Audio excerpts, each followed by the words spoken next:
Nah, menjadi menarik juga untuk melihat pertemuan Pak SBY dan Pak JK untuk sama-sama kita coba analisis saja.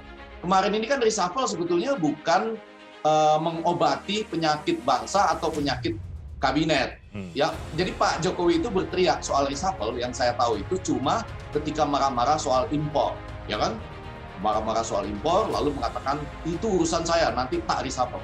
Salah satu korbannya kan atau ya salah dua korbannya itu kan bukan karena impor ya secara langsung, tetapi pertanahan itu dikaitkan dengan misalnya ini orangnya Pak JK misalnya. Jadi menjadi menarik untuk melihat pertemuan Pak SBY dengan Pak JK ini dalam konteks termutakhir politik masa kini yang ternyata juga didiskusikan tadi oleh Pak Surya Paloh dan AHY. Artinya Prof. Effendi Ghali ini berpikiran luas dan positif, ya kan, bahwa bertemunya Pak SBY dengan Pak JK ini kan pertemuan dua negarawan yang mungkin saling tukar pengalaman, saling tukar pandangan bagaimana ingin membangun bangsa ini ke depan. Bagaimana agar betul-betul rakyat betul-betul menikmati arti daripada pembangunan.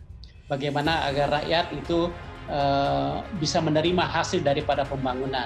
Bagaimana agar rakyat itu bisa dijamin kebutuhan dasar untuk kebutuhan bahan pokok dan sebagainya. Dan itulah sebenarnya yang diharapkan oleh rakyat. Oh iya, lagi-lagi saya katakan menjadi menarik saya dengan melihat berakhirnya masa jabatan Pak Sofian Djalil di Badan Pertanahan gitu ya. Yeah. Padahal yang dikeluhkan oleh Bapak Presiden kita itu adalah impor. Kan nggak mungkin ada persoalan tanah impor kan nggak mungkin gitu ya. Katakanlah ini agak telat mengejar jumlah 121 juta sertifikat, oke. Atau misalnya mafia tanah yang lebih tepat diberantas oleh mantan Panglima, oke. Tapi kan kelihatan ini adalah orang-orang yang tidak di backup atau tidak didukung, diajukan atau di belakangnya tidak ada partai politik. Memang JK akan diam saja misalnya ya, atau artinya JK merasa dirinya perlu berdiskusi dengan banyak tokoh-tokoh juga untuk melihat apa yang lebih baik bagi bangsa ini di depan. Itu arti pertemuan Pak SBY dengan Pak JK yang kebetulan hari ini juga ditandai dengan spesifik, kebetulan saja mungkin karena memang beliau berdua, Pak SBY dan Pak JK, sama sepertinya dengan Pak Surya Paloh adalah sahabat. Sahabat dalam berdemokrasi, dalam berpolitik. Jadi bertemu antar sahabat itu sesuatu yang baik menurut saya. Pertemuan AHY dengan Nasdem, walaupun orang mengatakan nggak ada kebetulan di dalam politik. Jadi sekali lagi pertemuan dua negarawan ini pada dasarnya adalah sangat bagus untuk bangsa ini dan tentunya diharapkan hasil-hasilnya akan diimplementasikan oleh Partai Demokrat ke depan. Okay. Begitupun juga dengan yang diusung oleh Pak JK, siapa yang akan di-endorse untuk Pilpres di 2024. Mudah-mudahan ini menjadi kenyataan bahwa sekali lagi kita sangat bangga kalau negarawan bangsa kita ini bisa saling berkomunikasi satu dengan yang lain seperti yang ditunjukkan oleh Pak SBY dan Pak JK. Mereka harus mengantisipasi kalau pasangan ini muncul karena lagi-lagi pasangan ini sebetulnya berada pada suatu kelompok yang menarik, yaitu kelompok yang bisa saja tidak terangkum dalam survei suara-suara mereka karena selama ini mereka merasa takut menyatakan pendapat. Ya, rakyat yang takut menyatakan pendapat itu sebetulnya ada di bawah permukaan gitu, dan kedua pasangan ini bisa mewakili itu. Tapi mereka pasti akan mengantisipasinya. Nah, tentu kita tinggal melihat mereka ini terbagi dari dua bagian, yaitu koalisi dari partai-partai yang mengusungnya, siapa saja yang tersisa dan bereaksi terhadap itu, serta pada sisi lain nama capres dan cawapres yang potensial selama ini. Dengan catatan saya mengatakan tadi, potong itu atau bereaksilah secara positif juga terhadap kemungkinan kartel survei. Kartel ini tidak berarti yang bayar, ada orang yang bayar, tapi misalnya kebiasaan terhadap metode. Coba ubah framingnya, misalnya siapakah pasangan muda yang menurut Anda layak memimpin Indonesia, atau misalnya yang bisa membawa perubahan terhadap Indonesia. Itu angkanya bisa berbeda itu. Dibandingkan misalnya kalau framing dari surveinya meneruskan Bapak Joko Widodo misalnya. Itu kan jadi sesuatu yang berbeda. Jadi sekali lagi, macam-macam variasi survei itu tidak dalam rangka membohongi publik, tapi memotong realitas yang sudah sangat biasa dimunculkan oleh lembaga-lembaga survei.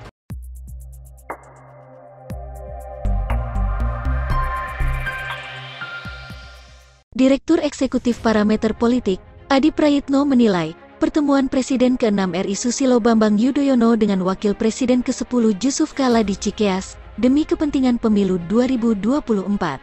Di saat bersama, Ketum Demokrat Agus Harimurti Yudhoyono bertemu Ketum Nasdem Surya Paloh. Adi menduga, pertemuan dua tokoh tersebut untuk menyatukan visi yakni mengalahkan PDIP Perjuangan. PDIP tak mau kecolongan dengan manuver yang dilakukan Susilo Bambang Yudhoyono Jusuf Kalla dan Agus Harimurti Yudhoyono Surya Paloh. Pasalnya, pertemuan tokoh politik tersebut diduga menyatukan kekuatan untuk mengalahkan PDIP di Pilpres 2024 mendatang. Demikian analisa politisi senior PDIP Effendi Simbolon kepada wartawan di Kompleks Senayan, Jakarta, Kamis, tanggal 30 Juni tahun 2022. Mantap manuvernya untuk mengalahkan PDIP di Pilpres 2024, kata anak buah Megawati Soekarnoputri itu. Menurut Effendi Simbolon, manuver yang dilakukan SBY JK dan AHY Surya Paloh patut diacungi jempol. Mantap, itu kekuatan besar, berpadu, berkolaborasi, ucapnya. Untuk diketahui, SBY JK baru saja melakukan pertemuan beberapa hari lalu di kediaman SBY, di Cikeas, Bogor. Pertemuan tersebut berbarengan dengan pertemuan Ketua Umum Partai Demokrat AHY dengan Ketua Umum Partai Nasdem Surya Paloh di Nasdem Tower di Gondangdia. Pertemuan tersebut diduga untuk menyatukan kekuatan menghadapi Pilpres 2024. Namun, hal itu dibantah AHY. Ia mengatakan bahwa pertemuan dirinya dengan Surya Paloh hanya silaturahim biasa, tidak ada agenda politik yang dibicarakan.